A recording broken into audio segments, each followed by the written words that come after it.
Hey guys, and welcome to another episode of Dog Talk. I am back and I am ready to rock and roll. So, sorry about last week.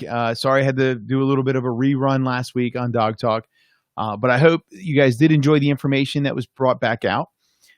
We did that is because I had to leave town for some family issues, but I had so many great opportunities of working with other animal trainers, as well as horse trainers and dog trainers in Puerto Rico. So it was a really good adventure, and I'm happy to be back this week to explore some really cool options and things that I've learned from it. So I hope tonight everybody's interested in learning some cool stuff because that's what all of this is about. So please feel free to chime in at any time. You can ask any questions you want. All you have to do is throw it into the comment section below.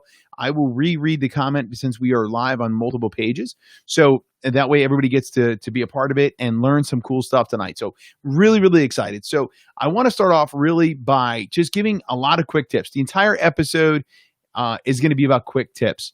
And I want to apologize now for talking as fast as I possibly can because I'm super excited to keep giving away this information. I really enjoy having you guys every week tuning into Dog Talk, learning some awesome stuff, building the relationships with your dogs.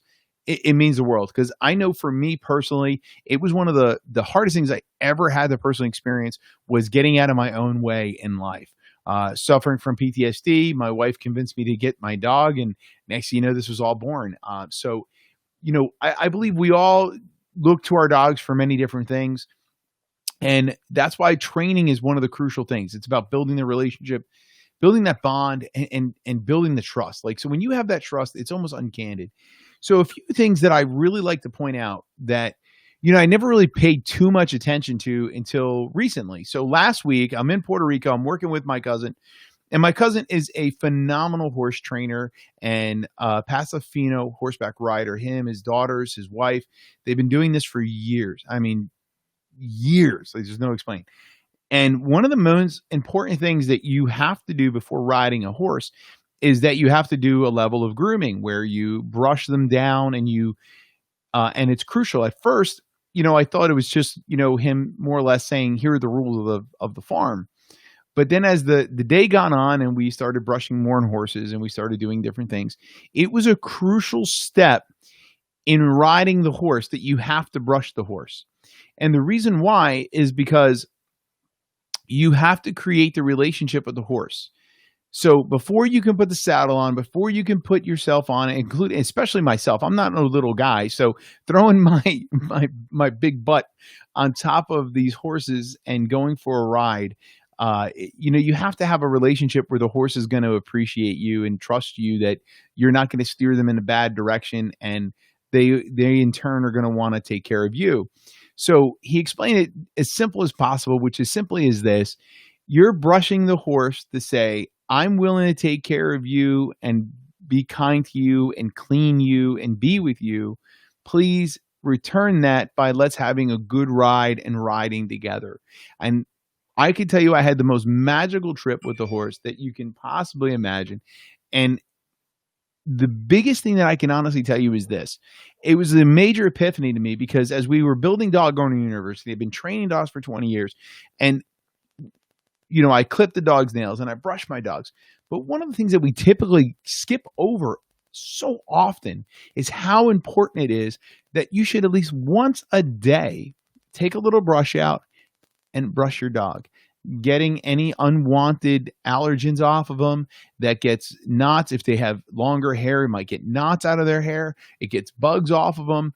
And what you're doing is showing the dog that you're willing to care for them. So one of the first tips I really want to just throw out there is that how important grooming is to building the relationship with your dog, because you have to realize that building that relationship is so crucial in the development of the stages. You have to show the dog that, listen, I'm here to take care of you. I'm here to be with you. And in turn, you're going to give me comfort. You're going to help stress relief for me. We're going to enjoy each other's company. We're going to have a relationship. We're going to enjoy hiking, walking, maybe even kayaking with each other. So it all starts with a simple little task of simply brushing. And I personally can tell you that I've taken it for granted as a dog trainer, as a dog owner. I've had multiple dogs my entire life. And I can honestly say that I've personally taken that step for granted. And as long as I've been training dogs, I never included it in my lesson plan until recently on Dog Owner University. And when I was down there working with my cousin, and he was showing me this with the horses, it really dawned on me how important and crucial it is for you to take that step. So I highly suggest step number one is getting your dog used to being brushed. That's number one. Number two would be is work their paws. Get them comfortable with you grabbing their paws, touching their paws, because that way you'll be able to easily and comfortably clip their nails. So you want to get them used to these things so it doesn't become an unpleasant, stressful experience. So that's a major step I want you guys to really put into perspective today. And again, I want to let everybody know that if you have any questions or thoughts or concerns, please feel free to throw them into the comments. All right, now getting back into quick tip number 2. All right, this is make yourself welcoming to your dog. All right, so what does that mean? Let me think of the best way to explain it is this. Every person that comes near your dog, the first thing they want to do is they want to bend over to approach the dog. Oh, I'm going to go bend over to pet the dog and stuff like that. You are not welcoming at that point in time. You got to remember your dog is looking up at you. You are like a bear to them. And when you come down and at the bent over point, you're essentially scaring the dog. You're intimidating the dog. So you're raw, and you don't want to do that. The best thing you can do is either one of two things. One, you can either elevate the dog by putting him on a place box, a staircase, something like that, to where the dog and you become a little bit more on a level surface. The other thing you can do is one of my favorite things to do is to simply crouch down. Okay, so I would squat down, and that allows the dog to come to me. We become on a level playing field. And this way the dog can see that we're together. It doesn't mean that I need to sit on the floor, because again, if the dog doesn't want to be my friend, I want to be able to step up and get out of there if I need to. But it allows the dog to see that we are together in a welcoming, working surface. So that's the kind of thing that you want to do, is become a welcoming creature to your dog. So you want to make sure you're welcoming. So remember, step one was simply the fact that you want to go ahead and groom your dog daily. Now, I mean this daily. You're sitting on the couch. It's not going to take too much effort, okay, out of you to go ahead and pet their paws, take a brush and brush them while you're on the couch. I'm not asking you guys to do anything ridiculously out of there, okay? The next thing is when you're welcoming your dog to you, don't just bend over, squat down to their level, or have an item that would bring them up to your level. This way you're saying to your dog, you're equals, you can respect each other at this point, and then that way you become one with each other and you're nice and welcome. All right, now the next tip that goes into direct training of your dog, which is don't be surprised if your dog doesn't know what you want from them at first. Now this is crucial, because this is one of those things where I see people do, ridiculous all the time. Sit, sit, sit, sit, sit, sit, sit, sit. Sit. He knows sit. Hold. You know what it is? I need to go get a treat. And then when I go get my treat, he'll know what he is. Okay, let's go through this a couple things. One, your dog learns in photogenic memory. Okay, so there's 3 things that we have to look at when we're teaching our dog. All right, in psychology, it's called operant conditioning. Okay, classical conditioning, and the clever Hans effect. All right, when we look at those 3 things, we have to pay attention to those stuff. And what is crucial here is this. If your dog has no idea what you want from them, because they don't, A, speak your language, and B, you've mislabeled it by saying it 1,000 times when they're not doing it, you have to give them the opportunity. So, and the best quote I can tell you is from Michael Ellis, which is, do not name it until you love it. So how do we do this? First things first, you got to be quiet. When you're training your dog and you're doing things, shut up. It is the most crucial element to get your dog to do exactly what you want from them. So the second they give you what you want, then you are going to name it and you are going to brag about it, right? So for example, if I'm teaching the command of sit, I will take a food lure and I'll raise it above. That will cause the dog's nose to go up, their eyes to go up, and when that occurs, their butt will go down. And when their butt hits the ground, I'm going to say, sit, yeah, good boy, and I'm going to make a big deal out of it. And the dog is going to get super excited and is going to run over and just be pumped up and ready to rock and roll. And because of that, The dog's not only going to see that I'm a high drive, high energy, high flying, dog training, dog loving owner to them, that they are just going to be rocking and rolling with energy, right? And then I'm going to do it again. I'm going to hold the treat above in the air. They're going to put their butt on the ground. I'm like, yes, and boom, we have another repeat. And then all of a sudden we're going to do it again. And next thing you know, we have operant conditioning into classical conditioning, and we're going to repeat it before we have what you look at is anything else, an obedience cue instilled.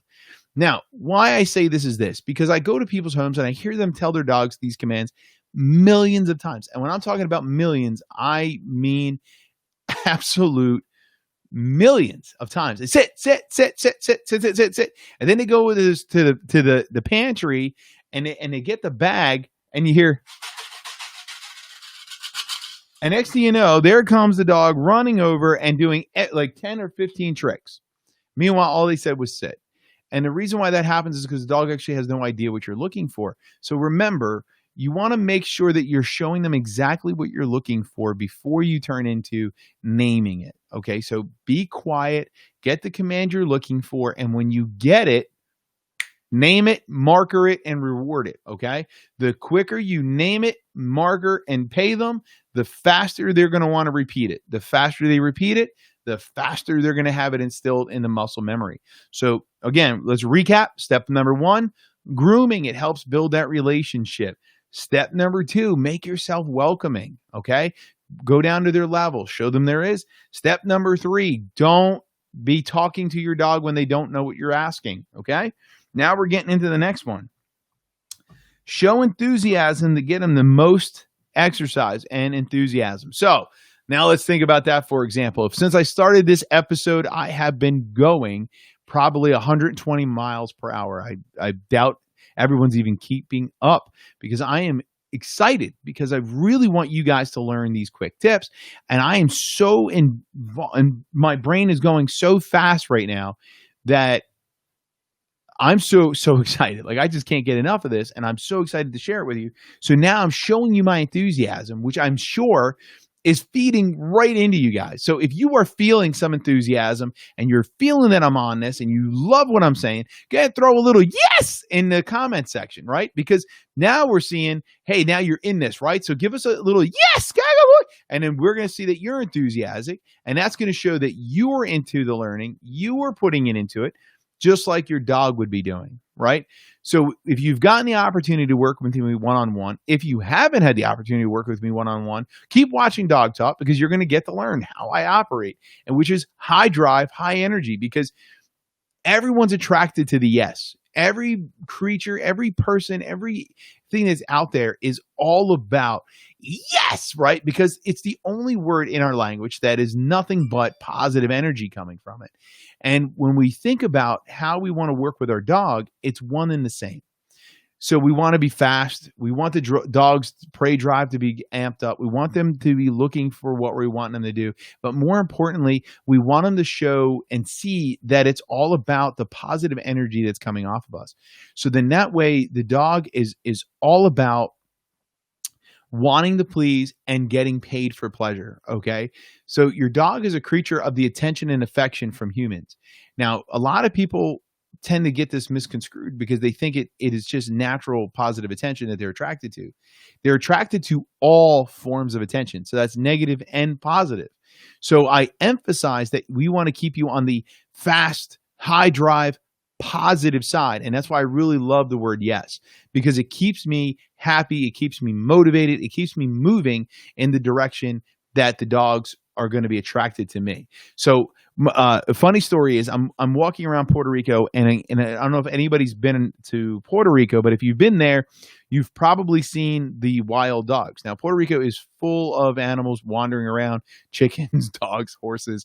This is no joke. I was literally on the phone with my wife talking to her when I'm on my aunt's driveway, and a horse just comes just straight up trotting down the road.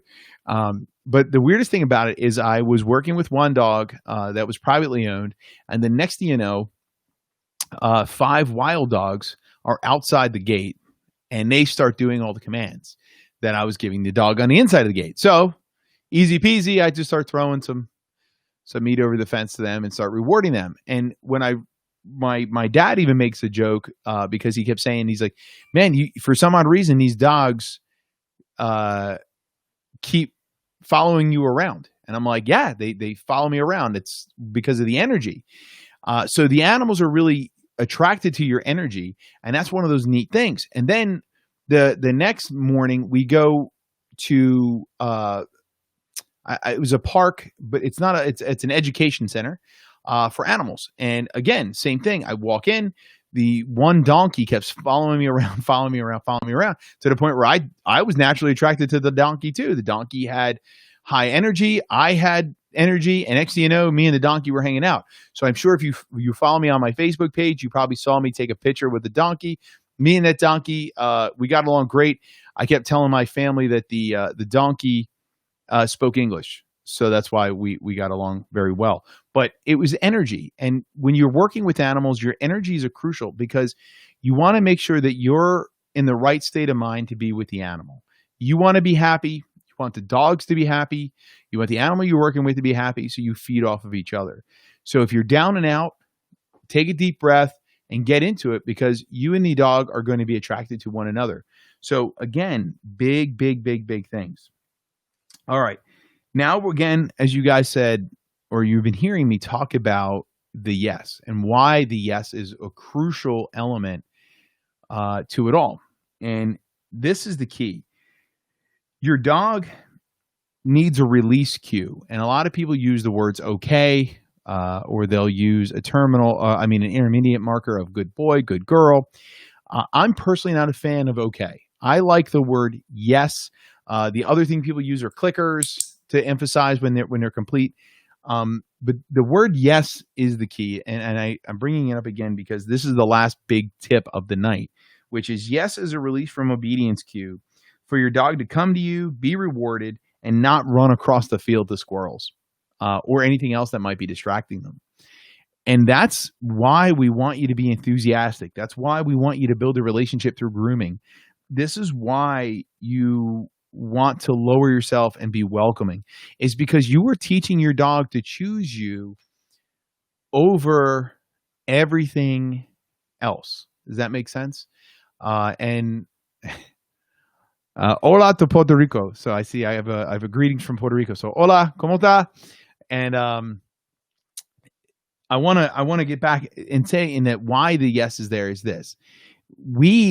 As we grow up, we've learned that the words good and okay are used in negative context all the time. And I can't tell anybody as many times as you use those words, it really ruins them. So by Webster's definition, you're going to sit here and tell me that the word good is a positive word. You're going to tell me that the word okay is a positive word. You're going to tell me the word yeah is a positive word. But how many times a day are you using those words in negative context? It's a good thing she went when she went. She's not suffering. Oh, things will be okay. It's good that it happened over here and not over there. Yeah, I guess you can do that. It's utilized in such a format that your emotions go out the door. But the only time you use the word yes is when your positive energy is flowing out of your body. Literally, you can't say it without smiling. You can't do anything. It's like right now, if I offer everybody a high five, let's see how many people give me a high five. All right, I got 2. All right, good. So when you give me a high five, you have to smile, because you only do these things. You only say the word yes. You only give a high five when you are extremely happy. So when you're down and out, give yourself a high five. I mean, seriously, just give it to yourself and take it, because you will become happy. And then when you become happy, you can work your dog in a positive light. Now, the word yes, because it has so much positive energy coming from it, that when you, yes, good girl, yes, good boy, the dogs will literally come running over. And I guarantee you that if whoever's watching this is worked with Blue Line Canine, and your dog is in the room listening, I guarantee you that when I've done that, your dog's perked up and probably ran to wherever you're watching this on. So, and if you don't, put your volume up, bring your dogs near the thing and go, yes, good boy. I guarantee you they're running into the room, because of the fact that the energy is not only in my voice, but it's coming straight up across. And that's why you want to look at that kind of stuff. So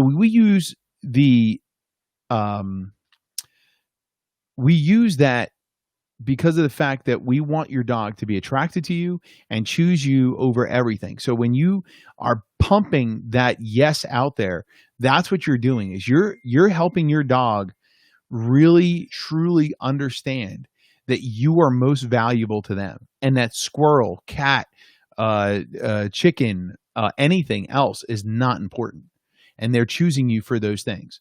So again, I want to open up to any questions, thoughts, concerns that might be out there. So it looks like we have a few people that are telling, yeah, they stopped eating dinner to look at the phone. Costa looked at her head. Liberty stopped eating dinner, right? So you can really see how people are now starting to comment about how the yes comment got the dogs to perk up, because of the fact that not only they're hearing something that's positive energy, but I guarantee you they're feeling the energy literally show right through that. And that is one of those key essentials that you want to put into perspective, right? So we use yes at what they call a terminal marker.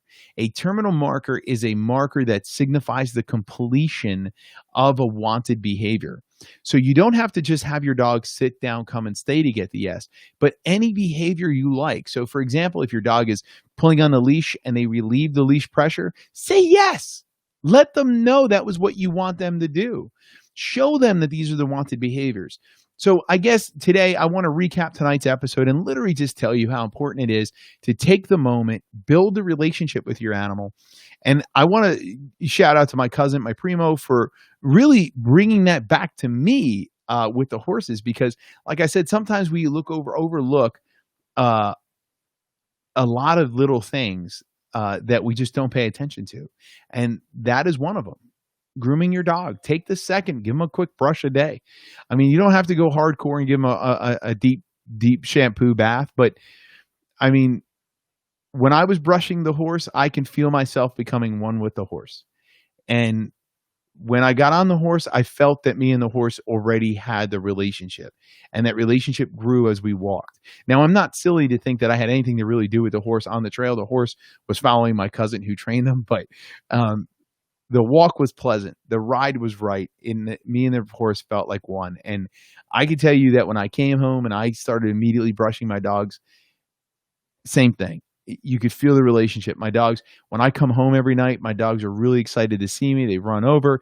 They can't get enough, just like my kids, and so on and so forth. It's because you show that. It's because you kind of take that one moment. And what's it going to kill you to throw the brush? The brush shows them that you're willing to take care of them.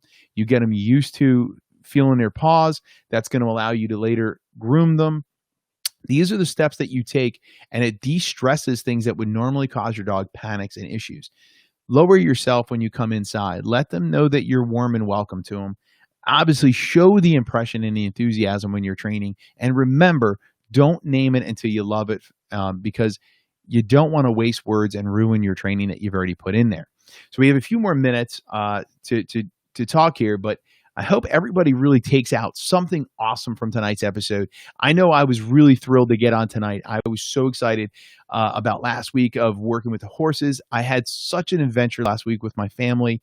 I can't tell you, as crappy as the reason why I was there, I came home rejuvenated and energetic because of how much my family opened up and introduced me to a whole new world of things, and really broke things down to so much of a level that I can't wait to teach you guys and share the experience with everybody here. And like I said, I'm going to keep this energy for you guys. I'm going to keep pushing this out. And if you guys want more, keep pushing more, keep following, like, share, please push this out there, because we want to build the relationship with everyone's animals. We want to keep this out there, and we want to keep moving in the right direction. Remember, your dogs are attracted and they want to please you. So they're attracted to your positive energy. They want to have that. Now you just have to show them that you're the most important thing in the world, not the squirrel, not the cat, not the little distractions, and you'll never have those problems. You won't have those issues. So moving forward. So real quick, we're going to go through a couple comments. Yeah, so I looked annoyed at attention from looking out the window. I like that. Okay, good to go. So we have one dog was confused by my yes. It was a little annoyed because she was too busy looking out the windows. Liberty stopped eating. That's awesome. It's just to pay attention to my yes. Costa turned her head. So this is really cool that the dogs were able to do this kind of stuff. Again, If you guys are looking for more information, please check us out at bluelinek9.com. We have gifts, giveaways.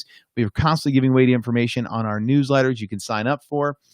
If you're looking for more motivation, more business tips, advice, you can check me out tomorrow on Official MJ Solar. That's the wrong one. There you go. Tomorrow. Oh, there it is. Official MJ Solar. Tomorrow on Facebook at 8:30 in the morning for Stuck in a Truck, where we're going to be giving some motivational speeches and other cool stuff that I like to do in my Stuck in a Truck episodes. And this is really exciting about Stuck in a Truck too. I wanted to let everybody know that my Stuck in a Truck episodes started about a little over a year ago with me literally being stuck in my truck in traffic. And I was annoyed more than you could possibly imagine. And I decided, instead of letting my anger bug me, I took the same advice I'm giving you tonight with working with your dog and animals. And I said, I'm not gonna let my anger get the best of me, and I'm gonna do something. And I decided to turn my camera on and do a Stuck in the Truck episode and give away some positive energy to other people. And in return, this is starting to come back. That energy is coming back. People are giving me and helping me feed their energy and stuff. And we're going to have some guests. We're also looking for guest appearances where I'll be going to do a Stuck in a Truck episode in a mechanic shop, give shout outs to other local businesses. So if you have a business and you would like to be featured or be a guest, I would love to have you on Stuck in the Truck. If you have a pet industry business, if you're a dog trainer, dog groomer, pet kennel, pet care facility, anything related to animals, or if you work with animals in general, I would love to have you on Dog Talk. So please feel free to check us out. Again, if you have any other questions, looking for some dog training, go ahead and check out bluelinek9.com or follow us on our Facebook, Instagram at BLK9MD, BLK9 Raleigh, or BLK9DOU for Dog Running University. If you're not in an area with our locations, you can also check out Dog Running University, and you can work with us one-on-one through virtual training as well as our online programs. So these are awesome things that we have launched out for everybody. And until now, let's go ahead and say goodbye. Thanks everybody for watching Dog Talk tonight, and we'll see you next week.